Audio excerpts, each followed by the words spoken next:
ketika kita berinfak dalam keadaan tidak punya uang, ya kan? Kalau orang punya uang 100 juta, wajar nggak ketika dia berinfak? Wajar banget. Iya kan?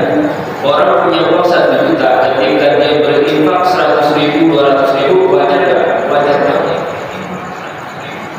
Tapi ketika dia punya uang hari itu, misalnya pendapatan dia dari berdagang hanya punya 50.000 saja, sedangkan tetangganya datang selalu datang minjem uang misalnya 50.000 juga. Nah ini dia cobaan yang luar biasa. Apakah kita bisa memberikan uang kita, rezeki yang diberikan kepada kita untuk diberikan kepada saudara kita yang membutuhkan? Para jamaah sekalian rahimakumullah, para sahabat Nabi, ya, dulu ketika mereka hidup bersama Nabi, mereka seringkali melihat Nabi berinfak.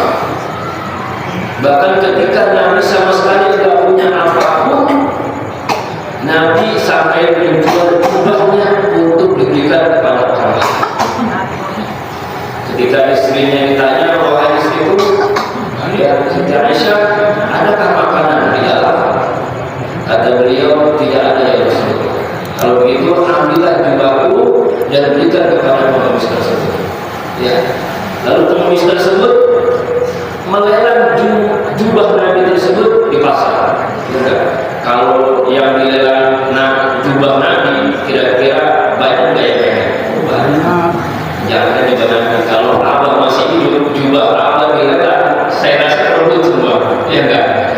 Baik yang kaya, yang sekarang kaya, bahkan yang miskin rela minjem jubah untuk membeli lelang tersebut atau membayar tersebut. Ini jubah Rasulullah. Ya, ketika jubah itu dilelang di pasar, kemudian ditawarkan kepada orang-orang di pasar, wahai saudaraku semua, siapa yang sanggup atau yang mau membeli jubah Rasulullah SAW? Wah, akhirnya ada yang angkat, saya sekian. Akhirnya ada seorang saudagar buta. Ada seorang saudagar buta yang memerintahkan budaknya, wahai budakku, kalau engkau mampu merebut atau bisa membeli jubah Rasulullah, maka engkau akan memerdekakan. Ya, kata si saudagar buta tadi. Akhirnya saudara tadi memberikan uang kepada budaknya untuk ikut lelang, dan akhirnya dengan izin Allah si budak tersebut bisa memenangkan atau bisa membeli jubah tersebut dengan harga lebih tinggi di antara yang lain. Kalau kan begitu ya. Ya, siapa yang membeli dengan harga tinggi, maka dialah yang mendapatkan lelang. Maka cerita saudagar buta tadi berhasil mendapatkan dari Rasulullah SAW, dan budaknya tadi dimerdekakan oleh saudagar buta. Akhirnya si saudagar buta tadi berkata, ya Allah, Allahumma bihaqqi Sayyidina Muhammad, dengan haknya Sayyidina Muhammad, sembuhkanlah penglihatan ini. Maka diusaplah jubah tersebut ke wajah si saudagar buta tadi, maka sembuhlah dia dari buta. Ya kan? Itu artinya apa? Kita boleh bertawassul dengan sesuatu yang memiliki seseorang yang soleh. Contoh orang tadi, ini hadisnya yang soleh, bahwasanya ketika bertawassul, kita boleh bertawassul melalui orang soleh atau bendanya orang soleh, tetapi kita tetap meminta kepada Allah Subhanahu wa Ta'ala. Itu kan begitu ketika ayahnya Nabi Yusuf alaihissalam, ketika beliau juga buta karena tangisan beliau karena kehilangan Nabi Yusuf, maka suatu ketika Nabi Yusuf ketika sudah menjadi menteri di Mesir, untuk membawa baju Nabi Yusuf tersebut dibawa oleh saudara-saudaranya, diberikan kepada ayahnya yang buta. Siapa? Ayahnya Nabi Nabi Yusuf yaitu Nabi Yakub alaihissalam. Ya. Akhirnya Nabi Yakub menempelkan wajahnya, ya, sehingga Nabi Yakub bisa melihat kembali. Apakah ini perbuatan syirik? Tidak. Ya. Selama kita memintanya kepada Allah dengan berkah dan karomahnya orang soleh atau pundak yang dipakai oleh orang soleh, insya Allah itu bukan sesuatu yang musyrik. Ya, itulah perlunya kita bertawasul. Makanya dalam amalia kalau tidak bisa dia berdasarkan Suraya, Abah selalu menekankan atau menunjukkan kita untuk bertawasul. Ya, dalam amalia manakibah selalu harus ada tawasul, ya kan? Dan itu boleh sekali. Contohnya itu kan dalilnya ada, ya kan? Hadisnya ada, kemudian sejarahnya juga ada ketika zaman Nabi Yusuf alaihissalam. Dan ketika kita sekarang ini boleh nggak kita bertawasul melalui benda yang dipakai oleh orang-orang soleh? Boleh saja. Selama kita tidak membawa benda itu ada kekuatannya, boleh saja.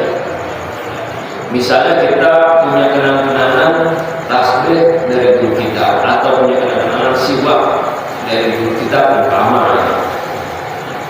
Saya pernah punya siwak diberikan oleh Abu Uji. Ketika ini ceritanya, ketika beliau pulang haji, saya silaturahmi bersama teman-teman. Itu beliau masih hadiah peci haji, semuanya dikasih hadiah dari situ, juga dikasih siwak satu-satu, siwak kita sampai saya dikasih siwak ceritanya. Kalau saya bingung, yang lain dikasih siwak, saya kok ada ini. Akhirnya aku masuk ke kamar, ya kebetulan kita saat kami berada di ruang tengah mobil.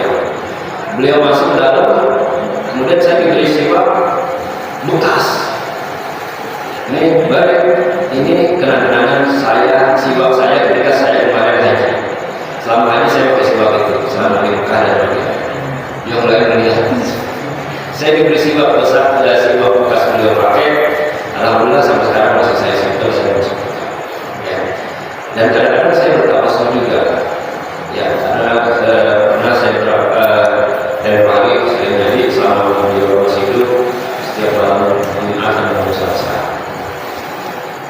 Jadi kita boleh bertawasul melalui benda-benda orang soleh, asal jangan kita menganggap benda tersebut ada kekuatan selain kekuatan Allah Subhanahu wa Ta'ala. Ya.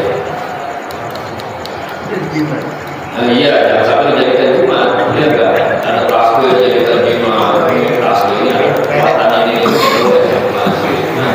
Makanya hati-hati sekali. Karena tipis sekali itu, lihat ya, tipis sekali ininya tuh, apa namanya, posisinya. Jadi masalah jamaah Rasulullah, Allah sangat menekankan sekali orang-orang yang berinfak, sampai-sampai Allah Subhanahu wa Ta'ala atau Nabi Muhammad SAW memberikan ciri orang-orang yang bertakwa, salah satunya adalah mereka suka berinfak. Ya enggak? Ya, ada 4 ciri orang yang bertakwa, di antaranya istiqomah dalam berinfak. Ya, artinya istiqomahnya yunfikuna. Ya, yunfikuna, Allah mengatakan kalimat dalam Al-Quran yunfikuna, artinya yunfikunanya fil mudhari', yang dimana tapi kalau misalnya mau lihat ini berinfak itu harus terus-menerus. Jaga. Fil mudhari' itu perbuatan yang selalu dilakukan terus-menerus, bukan hanya sekali, 2 kali, tetapi terus-menerus. Misalnya seminggu sekali, setiap hari Jumat, atau 2 hari sekali, atau setiap hari subuh dan lain sebagainya, tergantung kemampuan kita. Ya. Dan lebih dahsyat lagi apabila kita berinfak dalam keadaan sempurna.